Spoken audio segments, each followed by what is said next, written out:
Welcome. All right, this is going to be our first time trying a three-way live stream. We have Marine-X here coming in, as well as Chad Landman. So you might not know these guys. These guys are other YouTubers that make excellent EDC content. I have a link to their channels down in the description. Please check them out. But what's neat, we are actually streaming to all three channels at the exact same time, I believe. They're going Yep, to I check. see it. Yeah, I can see mine. I can see mine. That's cool. That's just awesome. I'm loving this. Technology, man. Yeah, I'm sure I could figure out a more sophisticated way, but this is way easier, so I'm all for it. I appreciate you having us on, man. And I appreciate Yeah. this restreaming stuff is goated. This stuff is phenomenal. Yeah, for someone who has no experience setting this up, I mean, being able to switch it, and if we were to talk about, and I'll show you when we go to like pull something up, we can have us down below, and then we can talk about the image, and I think it's really going to be a cool thing to do on a more regular basis. This is way more my style anyway. You know, one thing I also like is that it's showing everyone's chat in Restream. Like, Whoa, really? Yeah, that is crap, cool. I it's saw right. that. Yeah. Yeah, Restream is powerful. Whoa, Yeah. that's crazy. Right in the You're browser. right. Right I'm there. seeing everyone else's chat. Yeah. Hey, shout out to True Budget EDC. Thanks for being a member. Also, Chris Brown is a member as well. Appreciate y'all kicking the door in. Yeah, that's cool. So you could see all that. I can see it from the. I can see this. That's powerful. That right there. That's a lot of integration. Yes, I like So that. I think this was definitely worth it. And it really wasn't that expensive. And if anyone's trying to do this, I think it was like $30 a month. Okay. Pretty low. Yeah. I mean, my stuff is like $21 a month. I think I would, fork over $9 additional bucks to these folks. I think the ability for people to stream on their own simultaneously with a very low entry is just way too good not to try it. Right. I'm all for that. So we're definitely gonna do some questions. So if you guys see a question, just let me know. We'll stop and I can highlight it so I can pull it up. And let me see if we can just double check, see how it highlights. And it even tells me what channel it's from. It's on right now. That's nice. Pretty sick. That's awesome. Dope. So if it says Marine-X, that's awesome. That's pretty cool. All right. So cool. That's kind of powerful. I'm not gonna lie. All right. So I had something kind of came up just yesterday, and I told you guys about it, but I didn't know they were shipping out so early. Have you guys heard of the Roxon Flex multi-tool? Yeah, so the Roxon Flex, my chat told me about it probably 2 weeks. The day pre-orders went up. I went on there and I played with the tool, and I didn't pre-order only because I didn't want to be gluttonous. I modified my free P4 because after Leatherman stopped doing so many security bits on all the Leatherman, on a lot of their multi-tools, it just makes modification so much easier. And so the free P4, I modded it and put in a 1/4 bit driver, and I sacrificed a crosscut file from a curl and had to put it in backwards and do some grinding. Yeah, I saw that too. It was good. So the Roxon looks interesting, but I was like, I would just be spending money to spend money, if that makes sense. Yeah, well, I mean, because I have to have one of everything, there's one reason. But if I was starting from scratch, if I was starting from the ground up, being the idea of starting a $40 tool and then picking and choosing, and the way you got to see the shipping, because it's not the way I thought they were going to do this thing. This is amazing. So let me see. I'm going to try to do this real quick. So I posted these right before. And let me see if it's how it's looking. Oh, wow. I automatically did it. Boom. I love it. So yeah, so this is, let's see how, I'm going to play around with this. So this is the image of all the stuff, but you can see with the packaging, they really, they made it in a way that looks like it's something I could find at a Lowe's or some sort of big box store. I'm Ace really Hardware. shocked at how hard they went on this. Yeah. I mean, it's really Ace Hardware vibes. I'm telling you, if this shows up at like Harbor Freight, it's gonna blow the doors off everyone. Like, look at this thing. It's got like, it explains all the stuff and how it works, 25-year warranty. And here's how the individual packaged tools come. So do you Go ahead. do you have to have a bench vise to put this together? Like, how do you have to you have to get it from both sides, or where is it? Hold on. Code it. I have my or prototypes can you just kind of around here squeeze it somewhere. together with your knees? It is only it's about as simple as you can imagine. There's Yeah. a mechanism that what disengages the lock, if you press it even further, it locks into place, open. The tool goes past the 180 point and then pops out. It is the most simple, easy. It is amazing. Like, there's no tools involved. It's just pop in, pop out. And when you buy the tool, I noticed, because there's an unboxing video, someone got it up right away. The tool in the package comes with plastic spacers. So if you don't want the full thing filled, you just have to replace the particular area that you want, which is, I think, the best solution they could have come up with, frankly. Yeah, that's better than I great. thought. Yeah. Yeah, that makes a lot of sense, because with my Leatherman, if I want to leave blanks, I got to get a buttload of washers or think of something.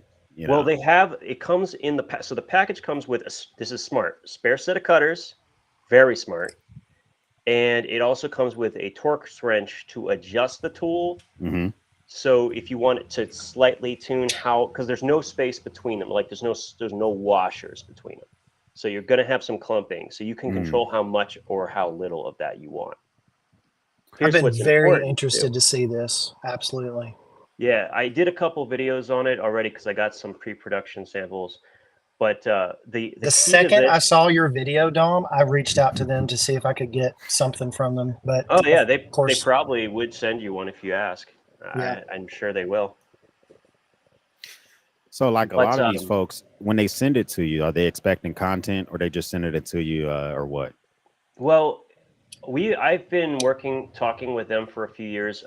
Saw them at Blade Show, saw them at SHOT Show, and we've been communicating for a while through email for about a couple of years. So for me, they just send stuff when it happens. They don't ask for anything in particular. And actually, from what I know, who they sent to, they've just said, "Hey, check this out."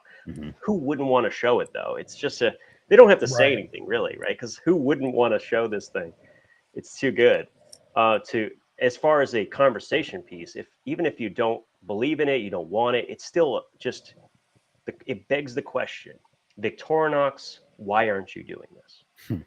Leatherman, why aren't you doing this? Well, we could talk about that, and I think that would be a cool conversation.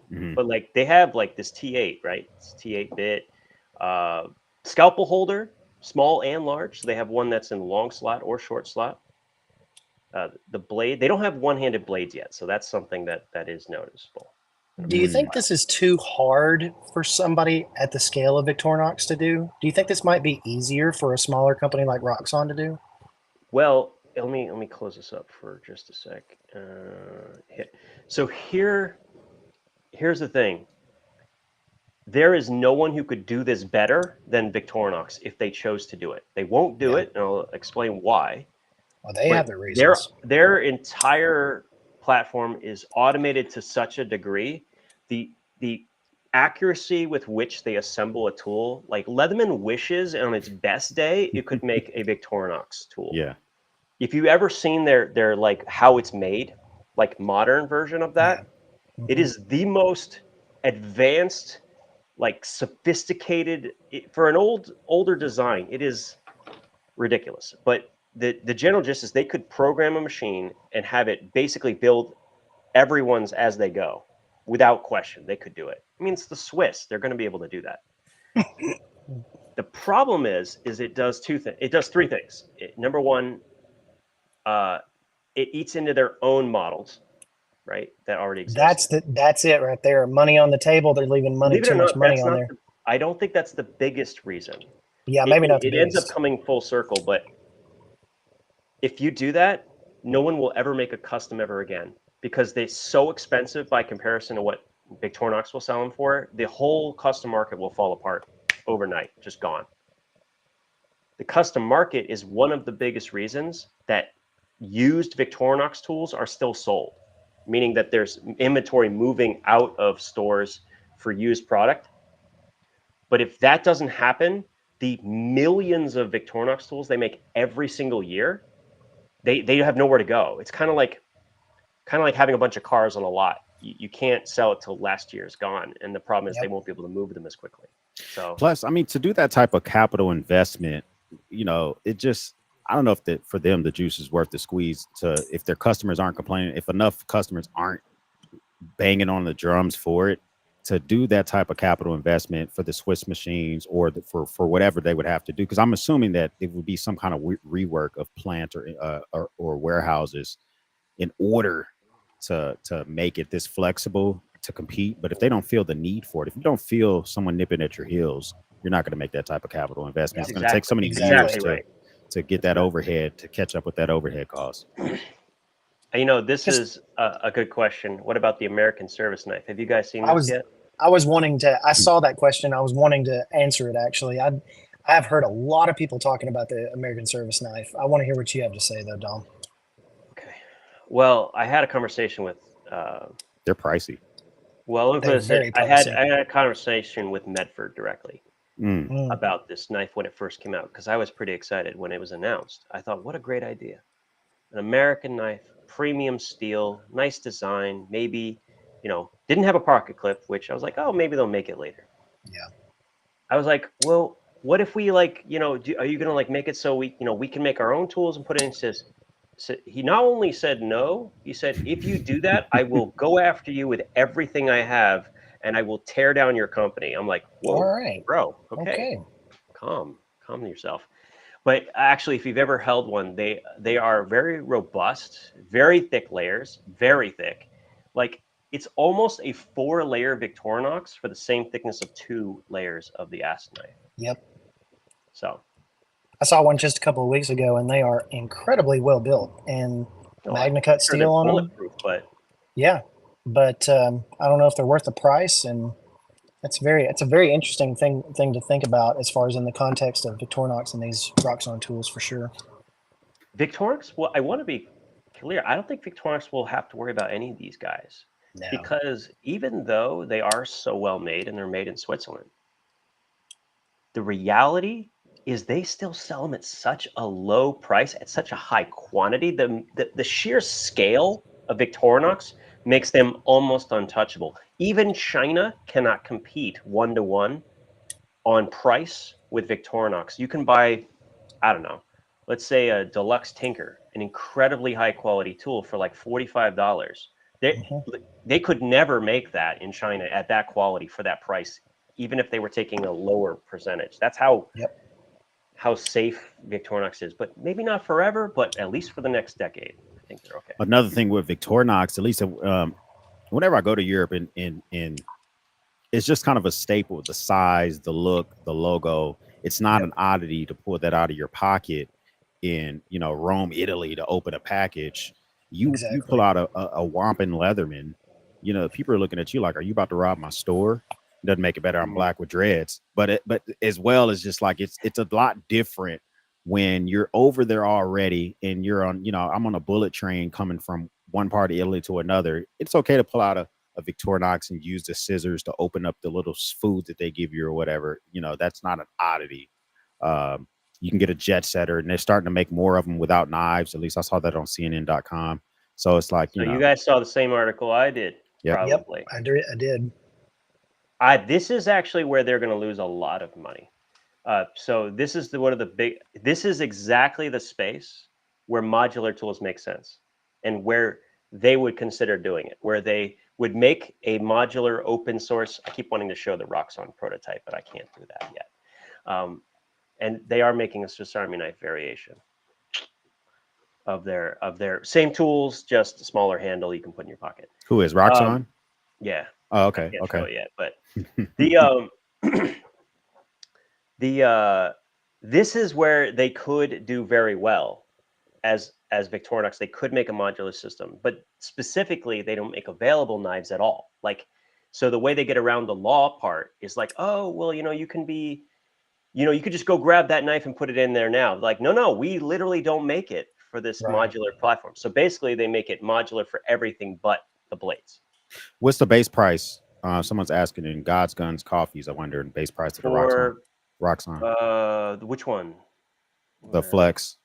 The The Roxon. Flex. Yeah. Yeah.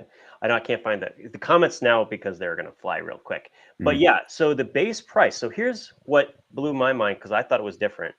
The tool itself with the handle is $40. Okay. Okay. And then like every component ranges between $4 and $8 is the highest price for each of the individual implements. The quarter-inch bit driver, the one that uses standard quarter-inch bits, magnetic, is $5. Okay. Okay. So to give you an idea. So it also takes up 4 slots. So Mhm. it's actually cheaper to build with the bit driver, funny enough, because like you have one whole side that's just $5 plus a blade or whatever the long tool is. So the drawback, as people have said, is there's only one long implement on each side.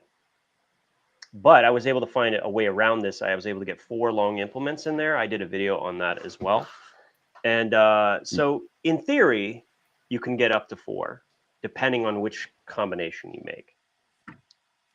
So there's a little, it's not perfect. It's not perfect, that's for sure. It's so interesting, though. It's such an interesting idea. And you wonder why people didn't come up with it before. Well, but I think you nailed it.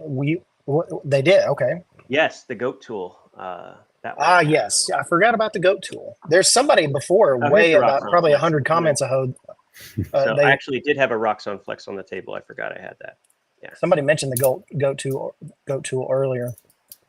So actually, this one, these are some prototype tools I was going to show in a future video. Gun-related prototype tools. I'm not actually 100% sure because I didn't write it down. This is one of them. I believe it's a bolt extractor. I'm not 100% sure. And then on this side, we have a couple other tools. But I'll show you how the basic gist of the whole thing. Sorry, trying to find the camera here. So you can see there's a couple of specific gun-related tools, a little punch. There's some things they're testing, and that's the kind of stuff they tend to send. But the way it works, and I'll try it from this side, is you sorry, I keep trying to find where the camera is. All right, so we have a little button here on the side, and there's also a lock. This lock keeps the tools in. So even if you loosen it up, they don't come out, which is quite nice. That's good. So when you want to do it, you take it and you slide it out. But the way it works is, let's say I want to take this file out. It's locked in place. To disengage the lock, you press down and you close it. But if I go all the way back, even further, it locks in place. You see how it sticks out? And then this goes past. And pull it out. Oh, nice. Okay. It pulls out. And then it's Very just nice. a simple matter of just doing the opposite to go back in. You close it. Whoops, I put it on the wrong side. But yeah, you just close it. So it's toolless. Like you don't have to have another tool. You just have to. No. How does it do with hard use though? Like if you're I can imagine. This is not. I would say there's no way this is a Super Tool 300 replacement. Okay. This is that.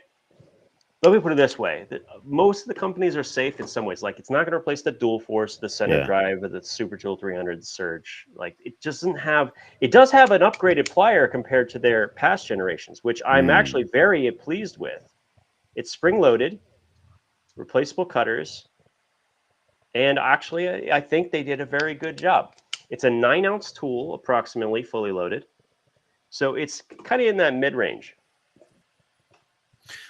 My question, I guess I also wonder is like, I want to see, so there's going to be a lot of overview videos pumping out, unless you had an early production model, because a lot of folks may have had, pre-production models or prototypes. But I want to know, like, overview videos are good to see 3-dimensional what it looks like in someone's hand. But I'm looking forward to review videos of someone who used it for simple tasks like, shaving down your mailbox to make it fit correctly versus the HVAC tech versus, an electrician who's trying to sand down some drywall because he's doing a quick, just to see how does it work in different scenarios. Yeah, and it's going to fail. And here's the thing. I'm actually kind of happy about it because let's say the plier fails. Yeah. They send you, for them, it's cheaper because they literally send you that box with just the frame, right? They just, here you go. Like, it's so much cheaper than putting labor into it. The product is probably cheaper than if they were to fix the thing. So that's cool. But I did take this to Georgia Bushcraft when I went to their demo days A couple months ago, yeah. A couple months Was it ago. last month? I think it was. I saw it on Instagram, but I want to say, Yeah, it was March. yeah, it was March. Yeah, it was awesome. Wow, that was awesome.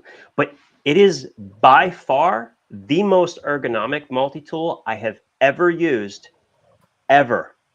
I mean, full stop. Like the round. So why do you say that? Yeah, is it because it's rounded off?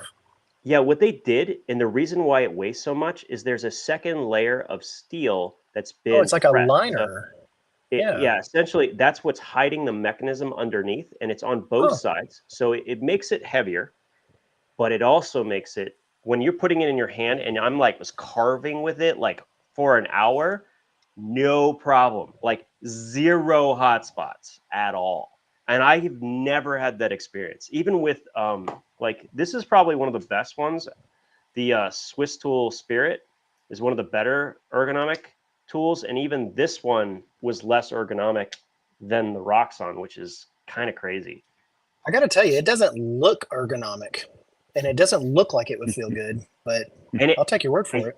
Thankfully, it's because they put the clip the right place. Like, if they had put the clip on the same side as your palm would be, yeah, it would be less ergonomic. But thankfully, it put it tip up the way it's supposed to be.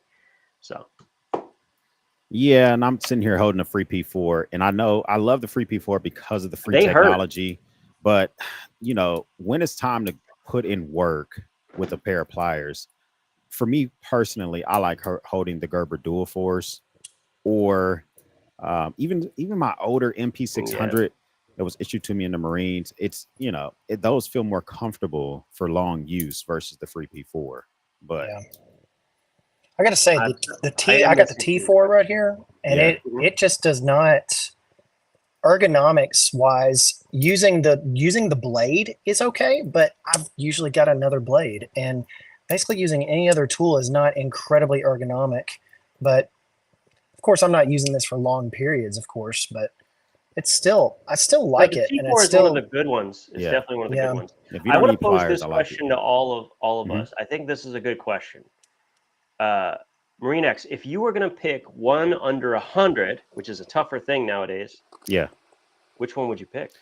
So under 100, I got to go with things I've actually put my paws on before. Which you should. And so under 100, what jumps out immediately at me is if you're okay with the tool set, and some of the tools that are missing is the Leatherman Bond, the Dual Force on it. Even though I love the pliers on the Dual Force. It doesn't have pocket clips, not designed to go in your pocket. MSRP is $99, but it's normally on sale between, you know, $69 to $89. It's like $80 usually. You know, so those would kind of be where I would lean towards, but I would also look towards like the Power Pint or something like that. So if you put me in, if you said choose one now or else, I would just go for the Dual Force and just suck it up.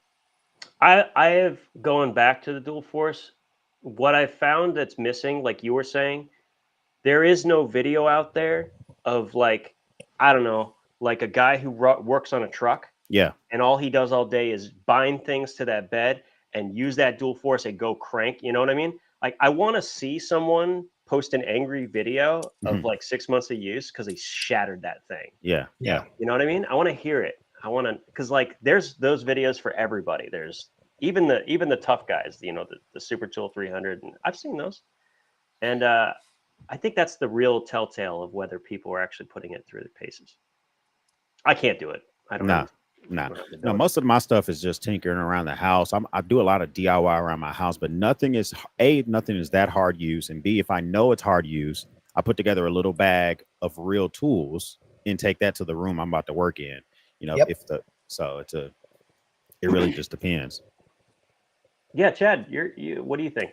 Sub $100. You know, that was one of the things that I actually did, because before, when the Leatherman Arc came out, I thought, this is going to be the first multi-tool, the true multi-tool that I buy. Believe it or not, I do not own any multi-tools, but I actually settled on, I had always had the Power Pint, and I love the Power Pint. I mean, you cannot beat this thing. It's even sub $50.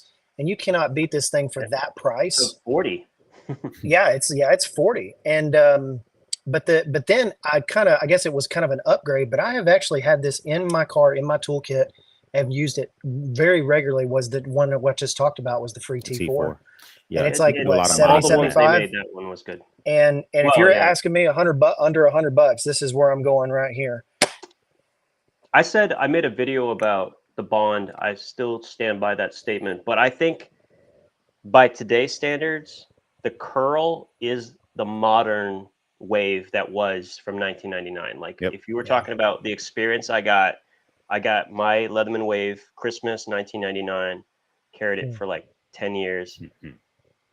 The What a good experience I get with the memory. curl feels like that, because I feel like it's less fluff. Like I'm not trying to get add-ons. I'm not trying to mess around with cutters. I'm not doing it.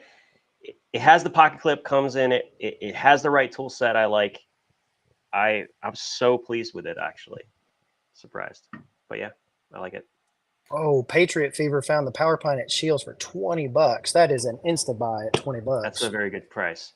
You can get them still on AliExpress. That's the nice thing I like about the SOG tools. You can actually find a bunch of them online if you don't live in America, which is great. Yep. I'm just going to answer this question real quick. I don't know, but I'm going to push them to do so. That's all I wanted to say real quick. Oh, for D2?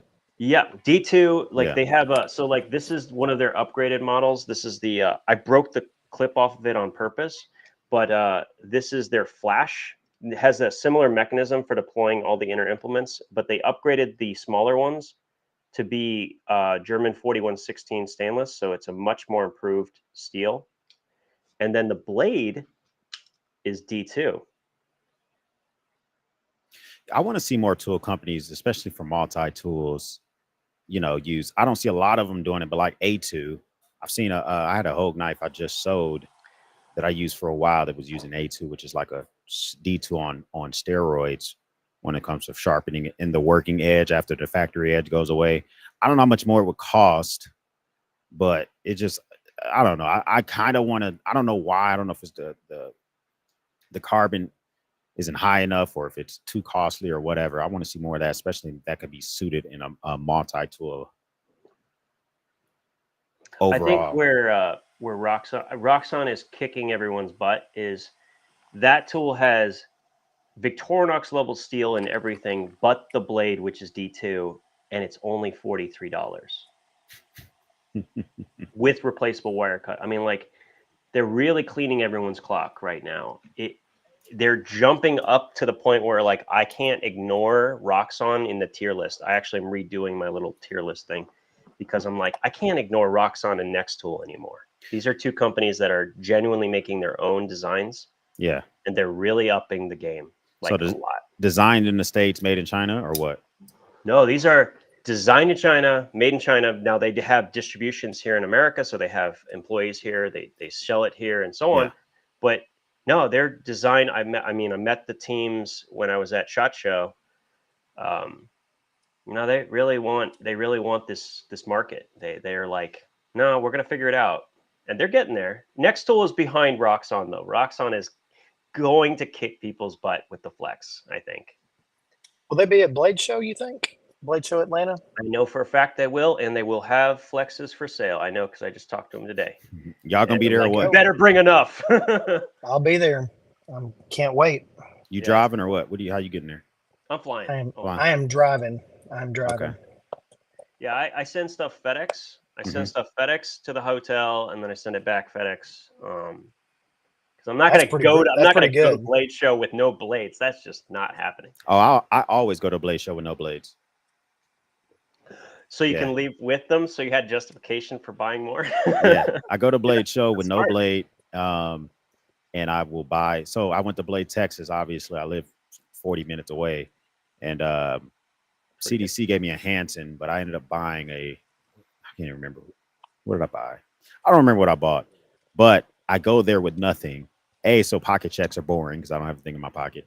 And then B, it gives me a reason to set aside $200 to buy something. This will be my second time going. I did learn that stop at the Kaiser booth first. That was my mistake. Yeah, Kaiser's Why you on say my that? short list. Okay, I got a carbon fiber handled titanium milled clip S35VN folding knife with incredible, like just all good. Yeah. $35. They Was it had a fact? No, amazing not deals factory going. seconds. Like discontinued. They're Yeah. just trying to Yeah. get rid of them. Like, It was awesome.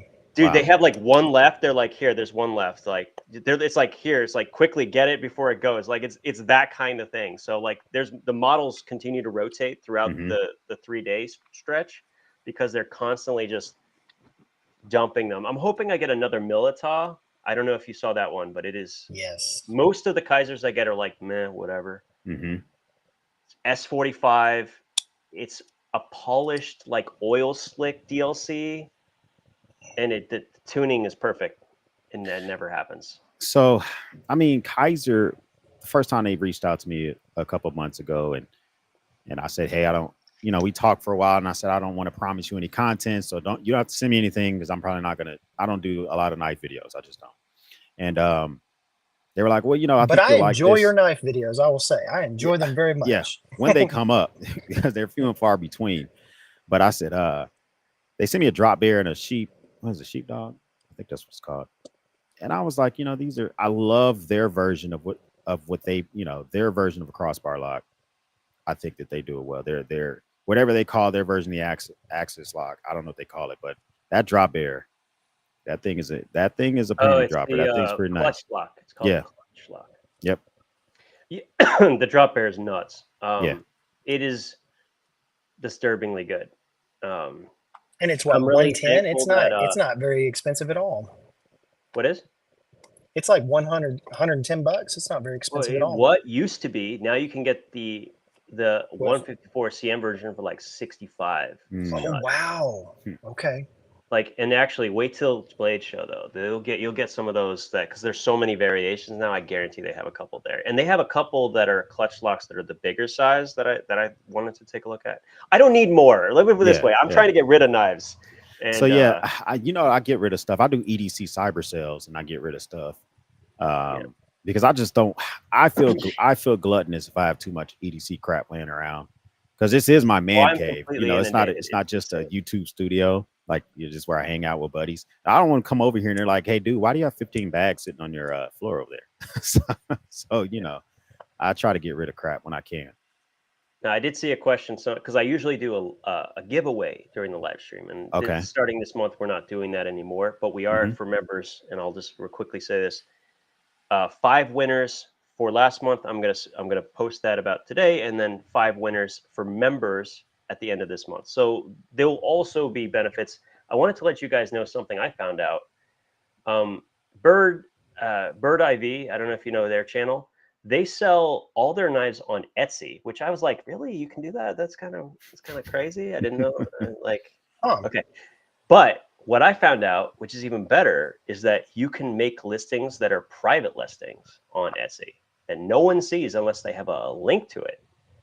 So if you wanted to do like a membership perk where you give huge discounts and you only want like, you know, first come, first serve, but they're huge discounts, you can do that. And I think I'm going to try that to see, because I sell, when I do sell it, it's all going to be 50% off. That makes sense. So what I normally do is I have a website and I'll make listings that are private, and then just send people the link if they want it. And because my website's already set up to take payment, I can just do it that way. I want to get to that point. Like, one of the things that was 2024 goals is real major website update. When I was at Georgia Bushcraft, we had an SEO expert do a seminar, and my mind was like, the amount of money you leave on the table not having a proper website is just spend that money up front. Yeah. That's part of my day job. I get that. That's part of my day job. So if you want some advice, some nerd advice, let me know. Yeah, absolutely. We should. Yeah, that's perfect. Because, you know, I just asked a bunch of folks who were willing to. So on my website, I have an article section. I'm trying to get that going again. There's a lot of folks that want to write for my website, so we're going to get, you know, what platform do you use, X? Wix. I used to use Wix is pretty good. I like to have a lot of control over what I can do, and I can go into developer mode and do crap, or I can get out of developer mode and just use templates. Oh yeah, Wix is fantastic. Wix and Squarespace. I've used Squarespace. I've built about 30 different websites with Squarespace. Nice. So and it's you it's can amazing. get some of these deals now, just for people who were wondering. So this is like, don't look, show me 4V, $54. 4V, M390, $74. Like M390, $44 for M390 and Warncliffe. They sell stuff like this, like really cheap. Like these are sold. Some of these are sold out. Drop Bear is on my short list to But yeah, buy. you get the idea. So one thing I will say is like weekly I try to put together an EDC deals episode and give folks deals I find, and I usually buy some crap first and then show the people the deal so it doesn't sell out. But I always find myself on Kaiser. I'm like, hey, listen, I feel like I'm telling you guys Kaiser deals every week, but they are, you know, the fact that they can produce and they also OEM for other people. They just have this, you know, if I ever find myself over there in Asia, they have this production facility. Obviously, it must be gigantic. Ben was just there. Ben Peterson from NAFS he's been sharing images of his whole trip. He visited China. He went to the Kaiser factories and he went to Wee Knife Co. factory as well. So if you ever want to see pictures of what it's like there, it looks pretty normal, honestly. Yeah, I need to text him and see if he'll send me some info. I would go out there too. Ben is one of the best people, and he is like the best of us when it comes to the knife industry. Not even just about knives, just a good person. Just awesome. And he always, you know, introduced me to people I've never met, which is so cool. But no, I just want to quickly say, Wazoo. If you don't know about Wazoo, they have these really cool, like, take all their gear, throw it in a bag. That lasted 1 hour, and it was just gone. They were just gone because the word is out. There's like $600 in each bag, basically, and so it's like $60 or something for like what? It's like hundreds of dollars worth of stuff. Anyway, wow, I can't walk away from that. It's why I got to stay off of CountyCom. I don't know if you guys know CountyCom. Oh yeah. That website is crack, and no one should ever go onto it. Just stay I cannot visit that website without coming away with $35 worth of stuff and getting like 7 different items. I mean, it's not even a good website. It's not even a good website. Right. Yeah. It's so crazy because, you know, I was on CountyCom and I got a little knife maintenance area. It's very simple. I got some silicone mats from Amazon, and I have a Wera stubby 1/4 receiving screwdriver that I use. I like to use that because I don't like to use electric screwdrivers. When I'm sitting down to actually work on a tool, I like to just use manual tools, and it works just fine. It does what I need to do. I can throw in T8s, T6s, or T10s if for whatever reason. I don't need the fancy one that spins in your hand. But I'm on County. I was like, man, maybe I should just pick it up for the aesthetics, or make it more enjoyable. No, and actually, my favorite one is the one Ben actually came up with, because one, it's cheap, and two, even without the little rubber gaskets, it spins perfectly, and it's actually just the right length. Weirdly enough, he really did a good job. But you could torque down on it if you need to with your hand. It's a 4mm holder, so I wouldn't say not. I would say like not really. Like I have and I have them kind of laying on the table, but I have the little fix-it sticks. These are the ones I use if I really got to go down. And actually, they gave me 711L gave me a torque thing which measures how much torque you're actually putting, like the actual foot-pounds. So if I needed to, like I don't work on firearms, like I don't do that type of work. But I would imagine if you do, those screws, if you mess those up, it's a bad day. So they have special little torque adjustments for those. Fix-It Sticks has some really expensive kits. Yeah, it's expensive. I only own one of their kits, and it cost me like $120. Yeah, the quality is good. It's all made in Taiwan. Very good stuff. So that I mean, we can. I mean, I don't know where we started on the conversation, but this is really cool. Is there anything specifically you guys want to bring up or want to talk about? What you got, Chad? I know something on your mind. Seeing that tier list video of the blade steels that, what's his name? Metal Metal Complex Complex? put out. Yeah. Yeah. Do you guys agree with his categorization? Real quick. Did you see it? How long I is got it? it. Oh, it's No, a pretty. It's like a we'll make 40. this It's like a 40-minute video. But I took a screenshot at the end when he got done because I was like, Yeah. I'm gonna be able to talk to people about this. No, this is easy. I can just pull it up and then freeze it. It's not a big deal. Yep. So most of the time, and while he's pulling it up, most of the time with YouTube, I listen to YouTube with the screen turned off and the phone in my Me pocket. too.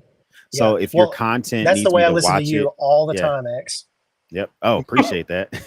I put people to bed. Well, But you've put out a lot of good stuff in podcast form and stuff, and I love just turning that on. And I got YouTube Premium, so I just listen to it on the headphones. And while I'm going down, I had a 7-hour drive this weekend, so I heard a lot of you. So I'm trying to take advantage of YouTube Music and putting out podcasts. They're pushing that big, and it does help with discoverability. Also, streaming vertically, that helps with discoverability as well. Okay. Yeah. So S120. I've never even heard of that.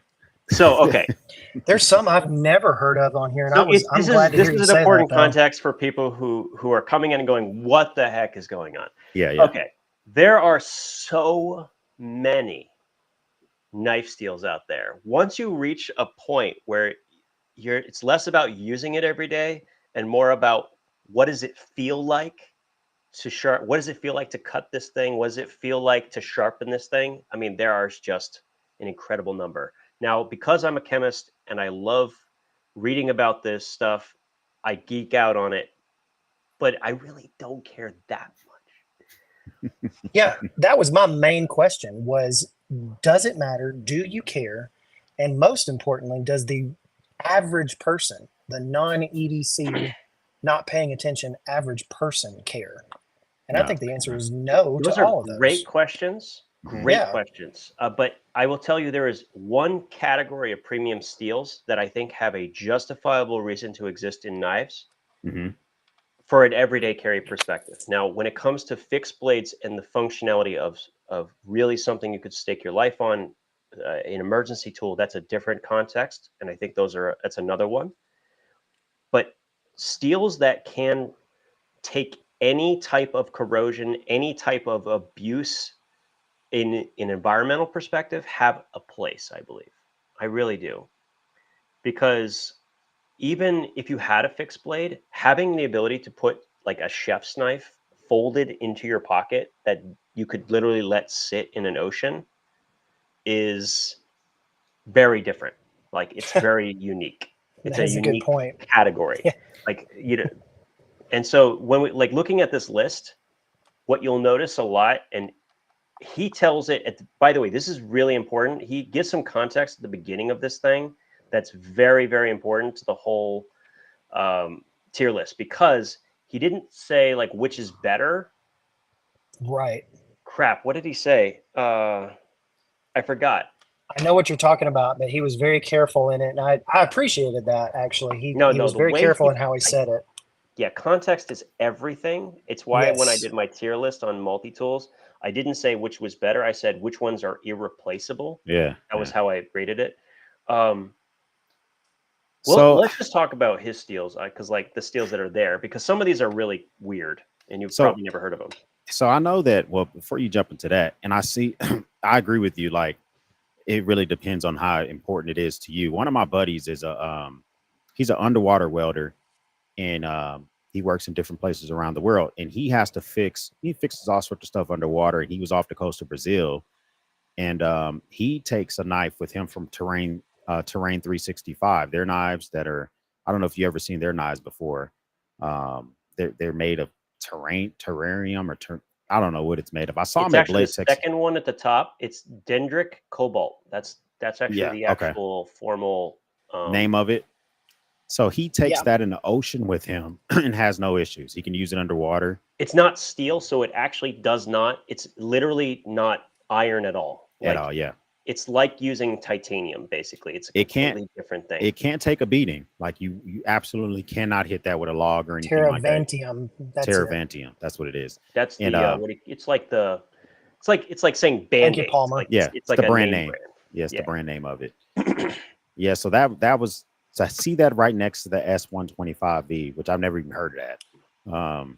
Makes a lot of sense why it costs so Imagine much like a for glass cannon where it can cut like forever, but you hit something wrong, it's gonna chip it. it. Yeah. It's interesting.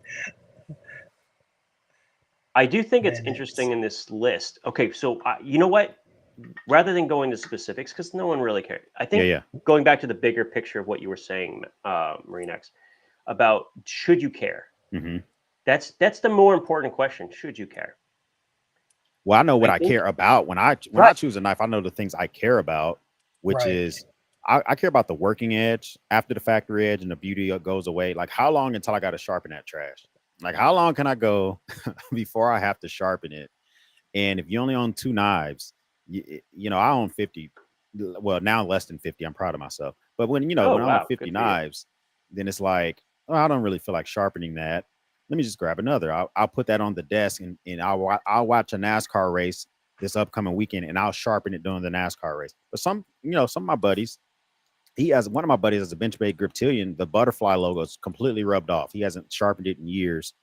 He's a nurse, and he carries that with him every day at the hospital.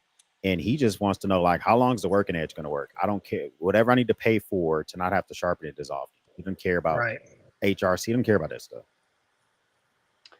I mean, I think the thing you should care about is your context. Your context. I mean, that's the way we say it, right? Is Yep. What is the context? I came to a simple realization is that I have these incredible, like right now I'm actually EDCing a fixed blade because I want to, not because I need to, but because I want to. It's Ben's awesome little Magna Cut fixed blade. Does it need to be Magna Cut? Do I need it? No, I don't. Because this is actually what I mean, if I'm being honest with myself, from 1999 forward, I was okay with just using this as my knife. I've always been. And okay, why am I doing it? So I've already gotten rid of that whole conversation. Like, why am I carrying something extra? Because I want to, because I like it, because I like the person who makes the thing, or this is the tool, and then the rest of it is maybe a compliment. But I have weaseled my way into creating a context to carry a knife that is like Van X Super Clean or LC200 or Magna Cut that is completely corrosion resistant. So I have weaseled my way into that. Like I just got the Para 2. Nice. That from very nice. Knife Joker sent me this. He's a good guy. I met I think I want to say Travis. And at a SHOT Show, and he hooked me up with not only this one, but the Crewwear Para 3 exclusive he has. And just like, which steel is on that Para 2? The Para 2 is Magna Cut. Okay, see. I had someone talking to me earlier. I did a members only live stream earlier, and he was like, "Hey, are you going to get a Crewwear PM2 or a Magna Cut PM2?" And I was like, "I have the S45N, and I messed up the tip on with some acid while working on my pool recently, but it's still fine. It looks like crap, but it's just I don't, as much as I would love it, I don't need it, if that makes sense." Well, what do you need? Want to buy expensive plastic stuff. No one here is arguing with that point.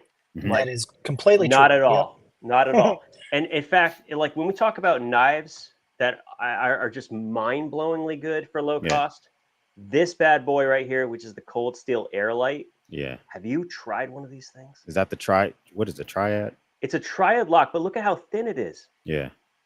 I beat this through a 2x8 with a rubber sledge, and it still didn't break. And it's only G10. There's no steel liners in this. I just don't understand. Like, if we're talking about working knives, I expect that from a Cold Steel, though. I mean, I've done live streams where we literally stay up late at night. I drink bourbon, and we watch Cold Steel commercials from the 90s. Like, it's just, and watch. I'm going to cut this with the kukri, but first I'm going to shoot it with the 357 Magnum. It's exactly. like the quintessential. Yep. The guy is a god. He has been at SHOT Show and Blade Show. I have missed him every time. This time, you're going to see him. Yeah. See that man. I must see that man this year. If he's not cutting off the head of a hog, though, then I don't want to meet him. I need to see him. Don't ask him for do not ask him for a pocket dump or any of that stuff. No, yeah, I don't like when folks ask He me ain't that got in time for person. that. Yeah. The man has a arsenal. Just don't. he did Zach's cut test with the paper with his cane. He took the cane out. It's like, yeah, I saw that. I remember seeing that. That was great. Bananas. I love that man so much. Yeah, I love just sitting watching those. If I'm like, you know what, I'm gonna go live and just watch Cold Steel commercials. Oh, it's just good stuff. Okay, have you seen the Will Ferrell skit on Jimmy Kimmel Live with where it's called The Knife Guys? I'm gonna write this down. Oh no, I haven't. Have you seen it? I have. No. It's so good. I took screenshots of the facial expressions to use as like backgrounds potentially. Like, it is like the greatest thing you've ever seen. I don't know if I can pull up like a short of. I'm writing that one down. It's so funny. Is it recent or is it like they came on a couple times? Okay. That's Ryan Gosling. It's Ryan Gosling and Will Ferrell. Oh wow! How long is this? This is 4 minutes. Hold on, what program is it? Because some YouTube stuff they'll freaking immediately get you. Yeah, they will. If we're watching it, it's considered. It's fine. No, it's on YouTube. Copyright strike or something. Sometimes some of these companies have so much power because I do so many live live Right. streams. You know, we'll skip it. But you've got to check out. You've got to check out Knife Guys. Yeah, it is some of the funniest things I've ever seen. It's like the guys from the home shopping network. Yep. But they crashed Jimmy Kimmel's like show to do this little bit. Funny. And like take his show away for like 16 minutes. Shut up, Jimmy. Like, it's great. It's so good. If you haven't seen it, you have to. It's so good. Wow. I'm writing this down. Let me see. So one thing I want is what parts of your everyday carry do you make the purchase? So I've done a video before, 4 items I splurge on and then items I absolutely want. And there's some items that I purchase that just bring me joy. So therefore, you know, I buy the item, you know, so certain watches, certain pens, because I journal every morning. But then there's other things like I'm okay with although I have these knives, I'm okay if I got stuck with a Civivi Elementum button lock, you know, forever. So what items in your everyday carry is a splurge either because of its usefulness or aesthetics or it brings you joy? Either of those 3. Such a good question. Ooh, yeah. Go ahead, Chad, because I need to think. I'm sitting here looking at one that is not. It is in my bag all the time, but I could easily replace it with another tool, and it's just because I love the guy who put it out, and I love the actual tool itself. I just think it's really neat. It's a great fidget. It's the Peter McKinnon camera tool. Have you seen this thing? Oh, yeah. I really wanted one, but they sold out. Yeah, I mean, I got it on the drop, and I was like, oh, I'll splurge on this, and if I don't like it, I'll sell it. I have used the ever-loving fire thing.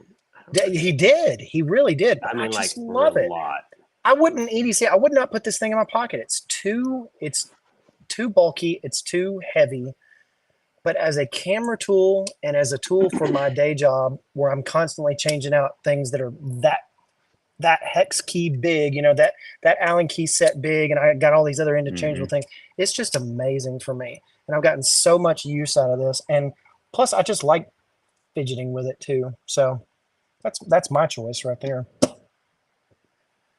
It's a really good question. Weird choice. I got to tell you, I have more wallets. Yeah. Than almost like specifically leather. I have a couple of leather workers that contact me every once in a while and say, "Hey, do you want one?" They're like my drug dealers, right? They're like, "Hey, I got this new leather in. You want to try it?" No, but yes. And so no, I get people, they know me now and they know my style enough that they specifically pick colors, and I'm like, I will take it.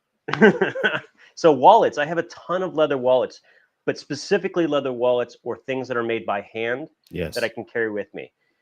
Have you ever heard of Meta Katharina leather? No, that from my No. It with will animals. That's still from a cow or what? absolutely freaking blow your mind. Okay, it's not like a animal. Yeah. It's a tanning process that was lost for 700 years, and they figured it out. And 2 companies in the world are now making this leather.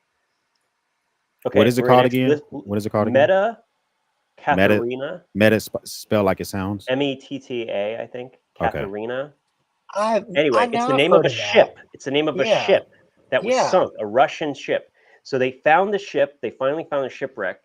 Like it was like 2004 or something like this. This is the And most they epic brought up. story.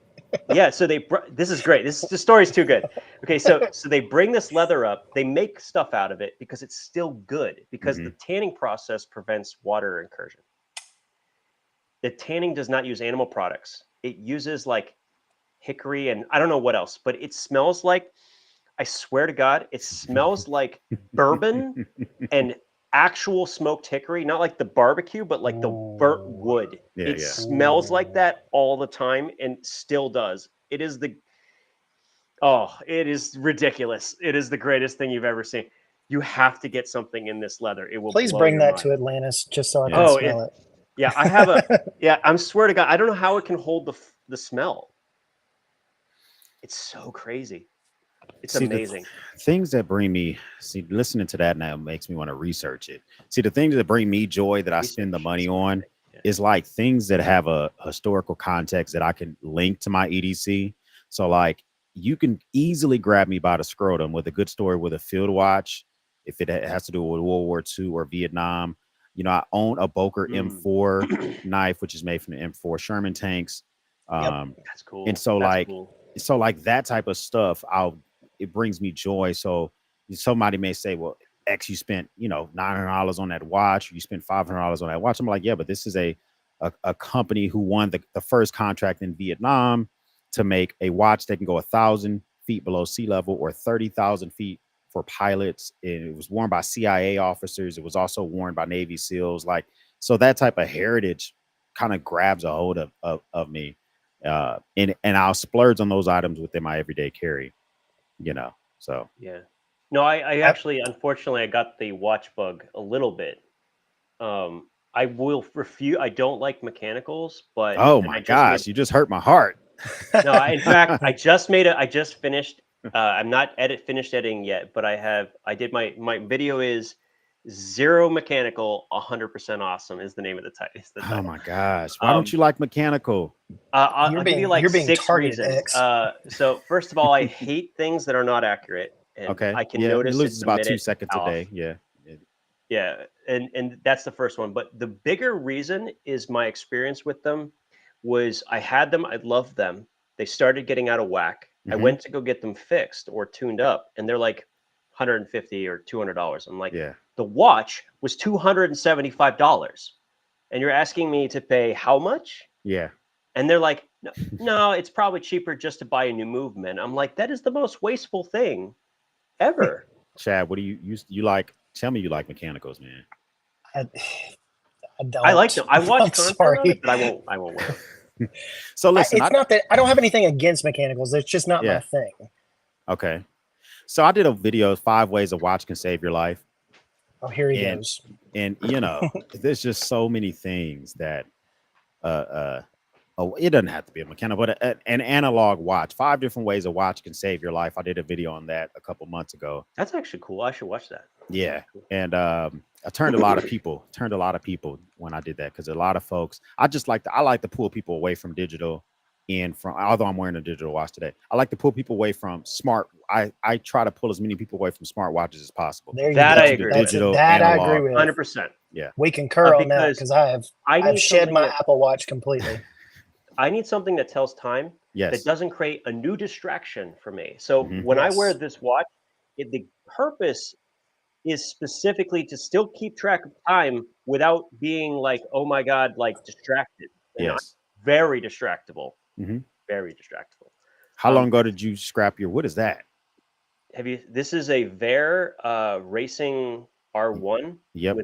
with this is a quartz quartz solar movement, assembled here in America, sapphire crystal, steel case. I found this company, and they reached out to me, and they're like, "We like your content, and I'm hooked." Yeah. This company has it just right for me because they have They have, if you want a Myota, a movement assembled in Switzerland, they do that. Same model, same size, 2 different sizes of this. If you want the base quartz, you can do that for less money. If you don't care if it's made in America, you can go. They gave me all the options. I'm like, this is too easy. So yeah, Vere's a long time channel sponsor of mine. They sponsored I don't let a lot of companies do ad reads on my videos. Yeah, I don't do so Vere is one company, and only because in order to do an ad read on my videos, I have had to test your product and like it. Otherwise, if I don't like your product, I'm not going to take your money. And so like, there's all these like for games and stuff. I'm like, I'm not playing it, so I'm not going to. I've only done 3, and it's been hippastore.com, which is where I get my lawn equipment because I still have a couple of gas engine items. Everything else is electric. And Vere, and then I use Ore for my VPN. I run a VPN. But other than that, Vere has I'm grateful for them. They've been sponsoring my content for about 2 years. They just sent over a couple of new watches that I'll be doing. I want to get that new chronograph, the green and blue one, man. Yeah, they sent that over to me. So good. They sent that. You gotta have to tell me how it is because I'm this close to pulling the trigger on it already. Yeah. My problem is speaking of watches, I went to Citizen. They have like 400 watches. I didn't see a single watch that looked good. Yeah. They are the ugliest, most miserable looking watches, and they're huge. What is the matter with these people? How do I see that digital watch on your wrist there, Chad? What are you rocking there, buddy? I have got the G-Shock multi-band Tough Solar, and I love it because it keeps. I don't have to worry about the battery. I don't have to worry about the time. The time is exact on the naval clock, man. It is so great. I don't know. I've never met a simple G-Shock. Maybe there is one. Marcus. I'm wearing one. I don't even know what model this is, but I try. I'm right there with you. I don't wrists though, because I can't rock that. This is almost too big for me. Wrists. Yeah, that looks big. It is. This is the biggest watch I own. I like a 36 millimeter or a 40 millimeter max. It's kind of where I like to land at when it comes to that type of stuff. Mine is the DW. GM M5610U, and it's just the regular, the style. If you can see that at all, just like the regular style. It's just the regular style, and I love it. I'm reading Lou's comment. Your disparagement of a citizen is blasphemy. Hey, I love what you said. Going back to, I know we're on watches, but X, what you said about the significance and historical significance, and you being kind of attached to stuff like the field watch that you were issued in the Marines and things like that. I love having all my old grandfather stuff. I have a Camp King from the 40s that he carried at Utah Beach. That's actually the video that I found your content the first time. Did you really? Was your grandfather's? I saw that too. Yeah, that was the video that I saw that I first saw for you. And I loved it. I had just gotten that stuff back from my mom's house, and I was like, "Hey, I'm going to do a video on this and see where it goes." So yeah, you were so I could taste the feeling you were having about opening that box and like sharing that. Like it was so cool to see you. So you want to hear something really cool? You want to hear something really cool that I don't think I said in that video. It was 6 months before he died. He died at age 76 of emphysema and lung cancer because he smoked like a train his whole life. And my mom, and long story short, my mom and my grandmother were gone shopping. I was there watching an Alabama football game with him, and he just muted the TV and said, "Do you want to hear some stories?" And I said, "Well, yeah." And I'm, 15 years old. And he proceeds to tell me all this stuff that he never told my grandmother or grandfather or my grandmother or his daughter, and stuff they had never heard before. It was amazing. So I'm really attached to those objects and those items. And they're like, somebody told me, I heard something on Facebook the other day, like, if your house is on fire, what are some things that you would grab? And that is absolutely one of them, man, because those things are so precious to me. Cool. So anyway, yeah. I saw somebody in chat that asked about a Garmin, a GPS below for what did they say? I think I missed it. For the group, I'm looking for a budget Garmin watch for work. What is the most that it gets GPS? It's funny. It's part of this video. I swear to God, I have it over here. Can we grab it? Hold on. I don't think I have any watches that have GPS by themselves. Like they need my phone to work, you know. On sale for $230. It was, I think they're normally 400, but this one is probably the one I would go with. This is the Instinct 2 Solar. Okay. Make sure it's the solar variation. And this might actually be quite cheap, a lot cheaper than when I bought it. And the reason you go with the Instinct over the Phoenix series is they use like the more basic black and white LCD. It's not an LCD, it's like a liquid crystal kind of thing. And because it uses so little power, you can run it on solar only. And I haven't charged this watch in years. Literally, like I just leave it in battery saver mode and it generates enough energy to stay at 100% pretty much. And a GPS works off a subscription service, or how does the GPS work? Okay. There's no subscription service. So this works off of public GPS networks. Yeah.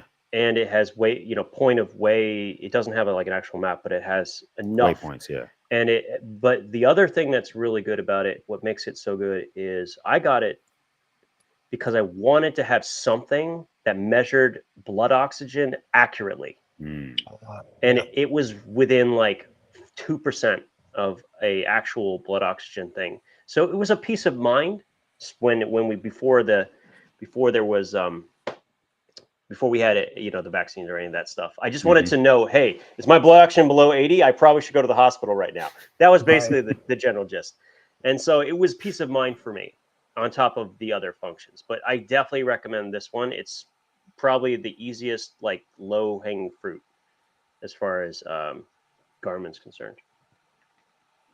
What's that brand? Suunto? Don't go for those. Well, that's what I thought you would have to go for when he was asking about that GPS watch. That's what I thought. That's the only brand I would know of with like a runner's watch or something like that, triathlete's watch. Well, I would also, if you can, wait for one of the major sales. Instinct. Garmin Instinct 2 Solar. Oh, they are down to 300 though. That's good. So that's good. Speaking of like the blood oxygen levels and or the blood oxygen saturation and levels and stuff like that. So Ultra Human sent me out this ring, and I don't know if I'm going to do a review of it. They sent it to me 3 months ago, and I've been wearing it to see how beat up it can get. And now my computer thinks I want you to hit the thumbs up. I guess you guys can do that. But that's cool. This thing, it is. I don't like wearing smart watches, but this thing is the most accurate sleep tracker I've ever owned. That's cool. And it also does the blood oxygen saturation levels, or blood oxygen levels for short. But it also does, it does, you can do workouts and stuff like that, and does your pedometer. But the thing I like about this is, unlike its competitors, once you spend the money, you don't have to pay a subscription service. Yeah. So, it's $350 or $300 on sale, but you're out the door and the full app is always available to you. And is there one that has a subscription service? Because Garmin, I don't think does. I think it's just. So, well, I don't know about the other ring competitors like Aura. I think Apple's working on one, and there's some other folks that have these rings. Be a subscription, yeah. So they love the fact that they don't have the subscription service. I don't know, so the only Garmin I have that has a GPS is the Garmin InReach, and it does have a subscription service if you want to use the two-way satellite feature, so that you can send a text message anywhere in the world. That's cool though. Yeah, so it's beneficial. It's a part of my SHTF kit. But the thing I like about it is you can turn on the subscription service right when you need it. You don't have to always do it. They have a competitor called SpotX who has the same thing, but that way, if you're deep off grid, you can use satellites to send text messages of where you are. That's neat. I mean, I would happily pay $2 or $3 a text message. Yeah. If in an emergency situation. So theirs is like $21 a month, and it's as many text messages until the thing dies.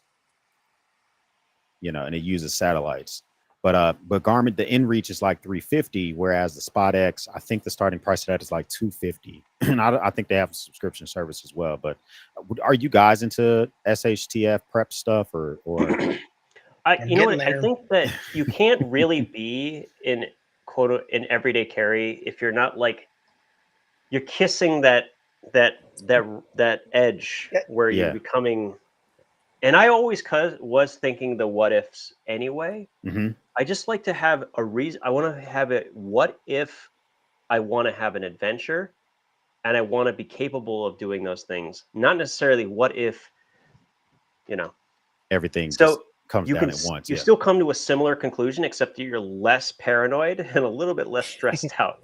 You can end up with the same stuff practically. What about you, Chad? I see you're in the woodwork, and that's caught my attention over your shoulder there. That's I do a little bit of that. My dad was into that before he passed away, and I've kind of taken up the mantle on that. And he's got a ton of. I inherited a bunch of his power tools, which is always very good. So I build a bunch of stuff, and why buy it when you can build it is what I say. And I'm into that. And I tell you what, here recently, and I don't prescribe to conspiracy theories necessarily, and I'm not a paranoid person, but it's one of those kinds of things like, if we didn't have power for 10 days, what would we do? That's like there things like, do I have enough drinking water for 3 days? There you go. Do I have enough exactly basic? These are like some very basic questions. And when you realize that half of your food is literally dependent on power, you're like, maybe I should, I don't know. I mean, I'm deep into that. I know you're deep into that because I've been watching some of your stuff, and it's absolutely outstanding. And I've been going a couple of other channels and following some of their kits and stuff, and I'm building some of that kind of stuff out because you'd rather have it and never need it, and rather than need it and not have it. Yeah, and it's crazy because I'm real big into surviving inside of your house. So one of the first kits I believe you should make is a blackout kit, which is stuff like that. But I got MREs and I built relationship with these power station companies as well, which is, if you guys want those contacts, EcoFlow and All Powers and Anchor. Yeah, EcoFlow, I work with them too. Yes, and I think that they're prepping to drop some new series in June. I just think that it's really big to just always be able to either survive in your house, and also I believe in a trading kit. I've traded with my neighbors in 2021 when Dallas was shut down, and we needed diapers, and my neighbors needed milk, and my refrigerator ran for 3 days, and so we were able to do some trading. So I believe in that type of stuff as well. Kit. I mean, I think this goes to a really good thing that actually maybe a great way to end this, actually, because it is I'm actually really having fun, but I probably should get to bed at some point. When you have the means, or like for me at least, EDC is like being equipped to help or being equipped to participate. When you have stuff to trade, or like you have the ability to like communicate with your neighbors, like, hey, do you need this? What? It also creates opportunities for like barbecues together, and all these opportunities, which, by the way, EDC always comes into play. You're always the hero with the knife, or the hero with the tool, or the screwdriver, or whatever. I love that. It's my favorite thing that this has allowed me to do, is to interact with people and be able to have the right tool for the job. My favorite thing is giving a buddy a knife who doesn't carry a knife or a flashlight. And I had a buddy come over here last weekend. Our youngest daughter turned 1 or 2 weeks ago. And he runs his dog at night. And I gave him a sofa and flashlight. They sent me some flashlights, and I thought they were good, but I didn't need them. And he was like, man, I want to be able to illuminate a tree line to see if I see a bobcat, or if I see before we get to that area. And I appreciate this, and I gave another buddy a flipper knife. I can't even remember the brand, but just to see them smile at like something that we take for granted, because we're deep in this sauce. And Chad, I think you would agree. We're deep into this like game, and they're just like, it anesthetizes you. And I know you feel it. I only get joy from an item 2 times if it's not something I carry every day, like like the multi-tool. when I unbox it to see it for the first time, Mm-hmm. and when I give it to someone. Yeah. These are the only 2 times. And I get way more fun. Enjoy it way more fun when I give it than when I get it. Way more. Because like you get emails back, you get things like, oh, I got this thing. Here's a picture. And I love it. It's my favorite. And here's my question for you guys. What's your go-to gift, EDC gift thing that you carry, but you can then hand off? Like you like carrying it, but if they had the opportunity, that they didn't have it, you would immediately hand it to them just to shock them. For me, it's the Civivi Mini Praxis. I actually have 3 of them in my car. And because they're such a good knife and it's so cheap, I don't feel bad about giving a $30 knife away. But when someone who is not a knife person gets that knife, they go, wow, this is like a really expensive knife. And I go, not really, but you enjoy, and it's so wonderful. It's so wonderful to do. I completely get what you're saying about that first impression is great, but then giving it away is almost better. Way better. So for me personally, I mean, I'm not giving away crap that's on my body because I want it, but I do purposely keep stuff that I will give to a buddy in a heartbeat. My barber, he was cutting my hair a couple of weeks ago, and he's having issues with his clippers. And I walked out to the truck and gave him a Skeletal. I was like, hey, listen, you can get this.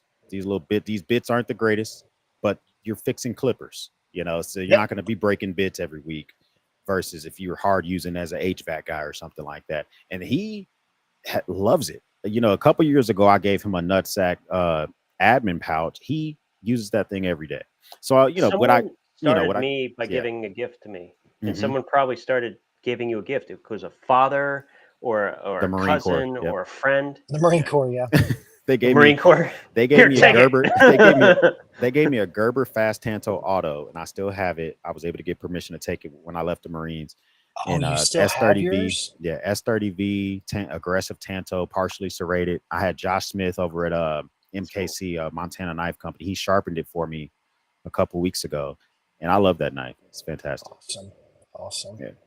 It makes me want to carry an extra something just to have it on hand. But everyone knows that I keep the goodie bag in the car because I have I already have 2 entire boxes of giveaway, even though I give away stuff all the time. Yeah. And whenever I go visit family, I load this thing it's like Christmas every time Saint Nick shows up, because literally they've always called me Nick, growing up. So it's like, oh, Saint Nick's here. It's always a good time. Chad, so your go-to is the Praxis. Okay. So yeah, for me, I don't have like a go-to per se. I just tend to know that I have a knife, and the knife on my body is usually something that, like my Hogue Deca, I've been carrying that thing since January. It's gonna be hard. It's hard for you. You're not gonna be able. Is it the Warncliffe or the? Yeah, it's a little warning. It's the CPM 20CV version. Yeah. And I finally convinced myself to start carrying this thing. But if this is all I had on me, I'm not giving this away. But if I got something in the truck, or something like that, then yeah. Well, I've got 2 or 3 mini Praxises. I've got 2 or 3 i3Ts from Olight. Yeah, those are easy to give away. And for people that buy the Walmart lights, that do blow your nothing, mind when you think about it. They're like, whoa, this is amazing. I'm like, guys, this is like waterproof. The lowest it's grade actually waterproof. Yeah. Oh my God. So they just want to be great. They want to be the hero that finds the stuff under the couch, under the bed, or behind the cabinet. And that's why I tell people flashlights they're good for that type of stuff. Because, I get brownie points for my wife when I find crap under the couch that her phone cannot see. So, yep. Well, your phone's fine. Your phone is good. I actually worked with Nextool on designing a keychain multi-tool.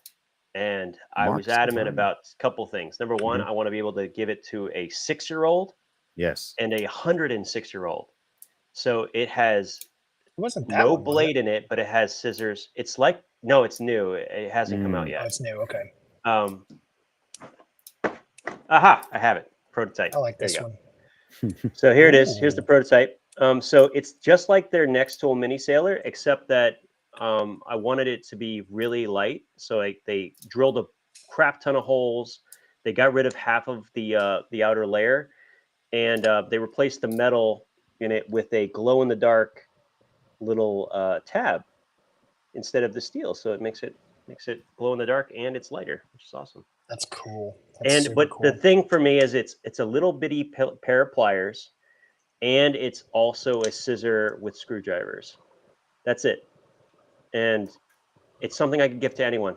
That was the whole point, is to have a tool that I could literally walk up and give them the box. And I'm going to convince Nextool to send me about 180 of these.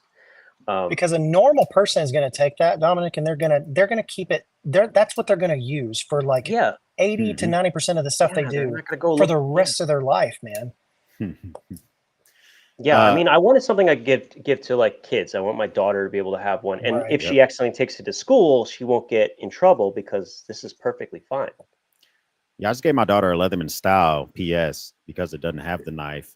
I mean, it's TSA friendly, but I want her. She's 15. I'm trying to get her used to being able to just cut a little something. I can't believe they discontinued the style PS. I'm so annoyed. I can't believe that either. That's well, okay. I know exactly why. The squirt, I'm upset about still to this day. The squirt and the juice. Oh my god. Yeah, I know why they did it. Why? But the reason is, and it was, if you go to my comments when I first announced the squirt you can see the reason. Right here, Paul. There were people there saying, "Oh, and they warranted it 4 times, like because they were either breaking the pliers or something like that, and just using it like a pair of pliers, not a glorified tweezer, which is what it really is."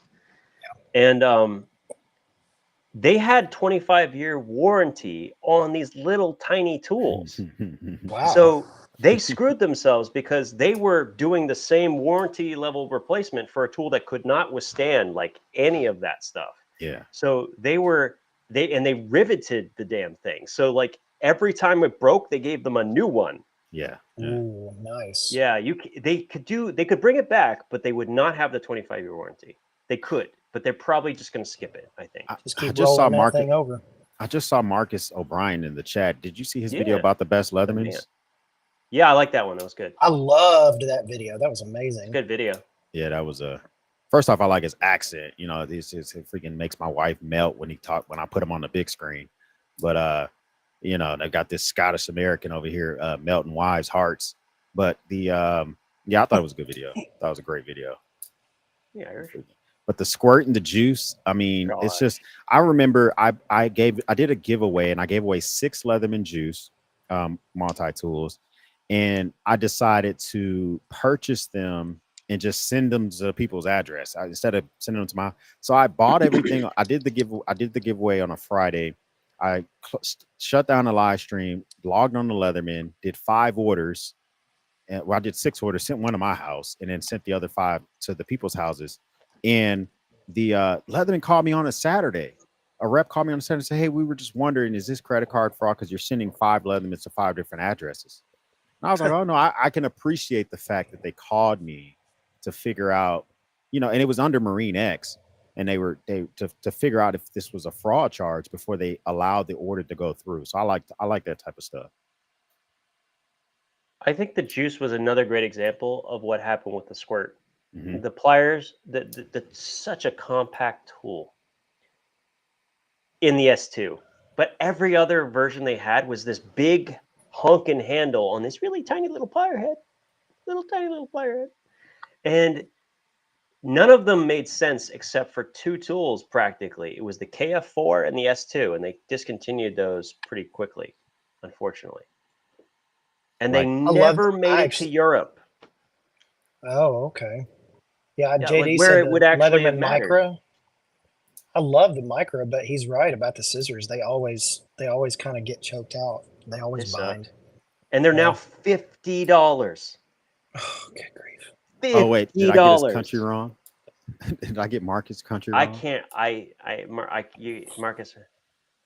Aha. Well, to be fair, all the Scottish or Irish, they don't want to. Oh, okay. My bad. Me and my wife watch you, and she's just like, he has a great voice, great set of chops on him. And I was like, yeah, I agree with that. Look, if you were single, you have to go out and freaking listen to his voice and all Irish day. Get along very well, though. Yeah. So I can. So he says, "Mine guy." Okay. Can't understand either of them at all. No, it just depends, man. Yeah, hopefully, because the juice has gone away before and came back. and I'm hopeful it does the same thing again. I almost sold my juice when it was in production. Just like the free P4 and the free P2 have slowly disappeared off the website, right? You don't get them on Amazon. And so I'm thinking, like, what's about to happen? Are they going all in on the Arc, or are they bringing out another free series, or what? Yeah, okay. I have my speculation on a lot of this stuff. None of which is unfortunately founded in fact. The problem is, what really bothers me is Leatherman is acting scared. They all their moves are all these kind of like stepping back and not sharing things and hiding stuff. I'm like, where's the leaders that were what they were? I don't understand. You think that's a little bit of corporate culture kind of getting I to don't them? think. Like they're... I think I want to give them the benefit of the doubt that it has nothing to do with the CEO or the company necessarily, but it has to do with shareholders. I'm pretty sure that I think that they unfortunately have the issue of being a publicly traded company, and I think that is what's killing them. I mean, it could come back though, because the mutt went away, and now it's back. All 4 variants. $200 though. Yeah, that's true. Yeah. But no, so the P2 and the P4 will come back. I'm determined. I almost guarantee they will come back, but they will come back in the Arc tool set without the Arc price, which is exactly what they need to do. I mean, that's just business. That's just good business, is bringing back the tools with the tool set everyone wanted. Because look at how well the Arc is selling. For all of its expensiveness, it is selling like crazy. Yeah. When the Arc first came out, people asked me, am I going to get one or do I recommend it? And I just tell folks, if you don't carry a multi-tool on your human body every day, I don't think the Arc is worth it. Or if you want to stop carrying a knife and you just want to carry a multi-tool, like in the armrest of your vehicle, maybe on your person because of the Magna Cut. But if you already carry, I had FOMO for the Arc, and then I did the modification on my free P4 and the FOMO went away. But I think I said the exact same thing. Is like, if it's not on your person, first of all, multi-tool gets less valuable the further away it is from you. Right? Like, if it's not on you or in the bag that you're wearing on you every day, the cost you should dictate to that tool needs to drop dramatically, because you get to a point where you have to ask the question, why not just carry a small toolkit? You have to ask that question. Yep. There's a point, like, yeah, okay, it's in my glove box. Why not just a small toolkit under your seat? That's exactly why I haven't bought one yet. Yeah, you know what I'm saying? Like, wait, you don't have one? Justify that. I do not have one. So you just have the free. You have the next tool and the free T4. This is they have the SOG obviously, and the next tool, and then the free P4. What was the mod that you did to the P4 that you keep talking about, X? It's a 3D printed thing. So I have a 3D you got the printer. other one. You got the other one. Yeah, I have the actual the nice one, the milled one. The milled one, yeah. I went on eBay, and there's a guy that's selling, I don't know where from, but they're selling the one for They're Chinese, yeah. Yeah. And it works with the lock like it should. Oh, and awesome. It has the magnetic, and it also has the 4mm on the side if you still want that. Even I never I got the older one that has the 4mm on the back side, so you don't have to open it, and the 4mm screws. I like that one a lot. Yeah, that's awesome. Yeah. But you can do the same mod with the T4. If you're okay with scrapping some of the tool set, the T4 still has that box. I use the box opening tool quite often because I don't have to get tape all over my knife. Yeah, it's very convenient. But that's just me. I wouldn't want to scrap that tool. But I've seen a lot of mods to the T4. The T4 is easily moddable because it doesn't have security bits in it. Yep. Yeah, the Torx, and the same thing is true with the Arc. If you were left-handed, you can swap the blade with the pretty easily. Yep. Like opposite side, and the thing unscrews. And well, actually, that one is technically not exchangeable to be left-handed, but the Arc is, because they milled the holes on the other side. Yeah, the hole goes all the way through. Thank God. So that's good. Yeah. Yeah. If you ever want to check out the Arc, I'll send you one. I have 3, so you're welcome. Oh, okay. One. Yeah, I would love to do that, but at the same time, it's one of those kinds of things where I never could justify the cost or the use of it. I was like, if I'm just going to carry that around, then like you said, what's the point in carrying that around and not having a dedicated toolkit? Why am I carrying around a blade or knives that I like so much that give me, like y'all said before, joy, a little bit of joy? why am I carrying that around if I'm carrying around a Leatherman Arc? So yeah, it makes a lot of sense. It's weird now that like I have the Arc and I was carrying the pre-P4. I talked trash about the P4 and then realized that it had something I really liked about it, and I was like, crap. What is They're that? discontinuing it because it doesn't have like small components like the precision driver and the bit holder. When DBK figured this out when they tested the Arc, I wish I had been the one. I'm so glad they did it. They started using the hammer section, and it knocked the bits right out. Like just they lost that mic. They thankfully they found the precision driver and they found the bit, but I'm like, oh crap, that actually makes it much worse. At least for that aspect. Yeah, I never thought about that because I mean, this bit doesn't fall out when I use the hammer. I just used it the other day on my mailbox to try to give some tough love to the little pull tab on there. I don't even think I love that about the free series though, to have the hammer. Like it didn't change from the P2 and the P4, but now they're calling it a hammer, which I think is pretty funny. Because everyone was doing it. I'm sure everyone was doing it. It's just they weren't like. They just adopted whatever they got an idea from that was crowdsourced functionality there. Well, the thing is, like the goat tool. The goat tool. One of the things that goat tool has an advantage is it's only 7.5 ounces. It still has a hammering section, and it has potential long term. It's mostly everyone uses things as hammers that aren't hammers. It's nice to have a section that's not going to take a lot of abuse because it's kind of designed for it. When I had the signal, I did use that hammer more than I expected to. Yeah, I just sold my mutt because I wasn't using it. So when I had the mutt initially, you're gonna regret that so bad, man. You know what's so crazy? I sold 2 mutts. I finally got another one because I'm like, I'm never selling it again. So what's so crazy is because they go out of size. So I shop my exchange because I'm a vet, I can go on shopmyexchange.com and buy the stuff for tax free, and they're normally cheaper. But they have all four variants of the mutt are on that base website, and they're cheaper than Leatherman. But I sold it because I wasn't using it. I find myself using Avid tools for my boomsticks whenever I'm on the range, and the mutt was being used whenever I would take my ARs to the range for any small adjustments, or if I carbon or whatever. But I was taking the Avid tools with me, and then I have other Leatherman, so the mutt was really just there for comparison sakes. It really wasn't getting utilized. That's why it really belongs, I think, in a hunting kit. In a person who is going, whose weight is important, and you need to combine all those tools into a small platform.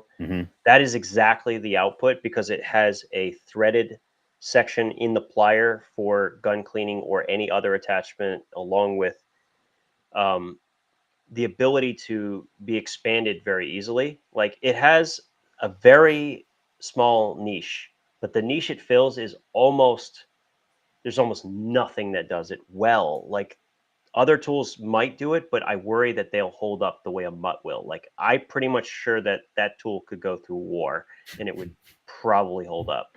Yep. It's the crowning achievement of Tim Leatherman before he left. That was the last tool I believe he worked on. Was the mutt? Yeah, and it shows because it is like an engineering piece of art. It is beautiful. I mean, it's great. The mutt is fantastic. I just wasn't using it enough. I'm not using it. It just sits there. Beautiful. And I didn't feel right just letting it sit in a drawer. That's fair. When I know that folks may use it. And when I go hunting, I don't clean my way. I hunt a lot, and I don't until I get back home. I don't clean anything anyway. Yeah. So matter of fact, we're in the middle of dove season right now. But I don't think about all that until I get back home. And if I need micro adjustments, then I bring up. I don't need my fix-it sticks with me because I'm not torquing down my scopes unless I have something horrible go wrong. So I'm not making those type of adjustments. But so Chad, one thing I was wondering about earlier, I used to have a kit, like an actual kit I put in my bags, and I scrapped it for a multi-tool because I wasn't using it enough. Are you using that kit so much that you don't find yourself interested in like a bigger size multi-tool at all, or what? Yes, I have a one of those tough possum belt pouches that I use at work, and I'm always kind of taking apart servers and taking apart computers and different things. I have a similar driver to this right here. This is my Ultim driver with the bearings on the top of it. I've got some of that, but I've got a bit kit as well, and a little small set of screwdrivers and stuff like that, because most of the stuff I'm doing is small anyway. But then when I get into bigger stuff, it's going to be the dedicated, the dedicated toolkit. I got to take some stuff off the wall tomorrow, and I'm going to have to use, an impact drill for that kind of stuff. So that's obviously, so I kind of moved myself out of the functionality and actually using it, because I was like, when would I actually use a multi-tool other than, being not at work? And it just did not justify the price for me. And I was just like, well, this toolkit, there's something to be said, I think, about saying this is what I have is already good enough. I don't need to move on or upgrade. You know what I mean? I think there's something to be said for that. And I was honestly kind of proud of myself for resisting the FOMO, if you know what I mean, for the Leatherman Arc for a little while. Here, resist the buy. For me, last thing I'll say is I was the same way. We bought this house was a hoarder house that we bought from a lady who, she didn't close the garage for 20 years. The city was about to take the house from her. The pool didn't run for 20 years. And so I never thought about a multi-tool until I moved into this house, because I was walking around the house fixing so much stuff randomly that I don't want to lug around a Maxpedition small toolkit. I find myself in one of my kids' bathrooms, and the water inlet hose needs a little bit of tightening. What am I going to do? So that's why I ended up finding myself walking around with a multi-tool more, and it has just grown closer to my body ever since. I've come to the good realization there are only two reasons to own or use a multi-tool. One is time savings. If that item is going to generate income for you or generate time for you, which is kind of the same thing. Yep. Then it can make sense. It's no different than these right here. Like, people spend a lot of money on organizers for the same reason. They save time. Time equals money. That's what a multi-tool is in its entirety. I wasn't going to talk about your pack outs. I use Metabo's pack out system. So the other part of this, and it's kind of like going back to, like, let's say, no matter how much tools you have, no matter how good they are, if you were, say, traveling and weight was important, like you had a backpack and you were going the distance, every ounce, every little bit of space matters. That's when multi-tools are kind of at their best. One of those two things. They're either when space is minimal, like let's say you're in a server, like you have to get between servers and you can't bring your toolkit in there. It's exactly the situation. Yep. That's pretty much it. Other than that, it's just because you want to. Pretty much. So now I have to go. I'll get off the stream and go buy an Arc. So. No, if you're gonna buy something, well, we'll talk. Actually, and when you talk about all that stuff, like I have used, again, I bring up the T4, but that's the Flex is. I've really got my eyes on the Flex. That's why I wanted to ask you about that, and I can't wait to ask them about it at Blade Show. But most of the things that I need, cutting LAN cables and doing different things like this, cutting copper wires, stuff like that, could be accomplished by this. Yeah, they do make specialty tools. They're going to make, like the Roxon Flex. They're already designing specialty tools that go inserted, and it's open source, so you'll see new people make them too. You get me a LAN crimper on one of those, that's a game changer right there. Oh man. Yeah, I'm so trash at stripping wires because I don't do it enough. I need the actual tool, so I grab the actual tool and to make sure. No, I'm not. I've seen the professionals use a proper knife, and they're done so fast. I'm like, what just happened? Nah, I was stripping wire for a new ceiling fan to take out an old. We had a boob light bulb in the ceiling, and I was like, there's not a lot of wire hanging out this ceiling. Like if I jack this up, I'm gonna have to, so I go get the actual tool. I'm not as good as you. No. All right, no, it's a good time to go. We've been actually on here for an hour and 40 minutes. Yes. Nice. But I really enjoyed it. Thank you guys for coming on. If you guys are watching this and you're on my channel, make sure you go follow these guys. Always making some great content. We'll do it again. This was a blast. Yeah, same with the folks on my channel. I appreciate that. All right. Yes, appreciate it so much, fellas. Thank y'all very much. All right.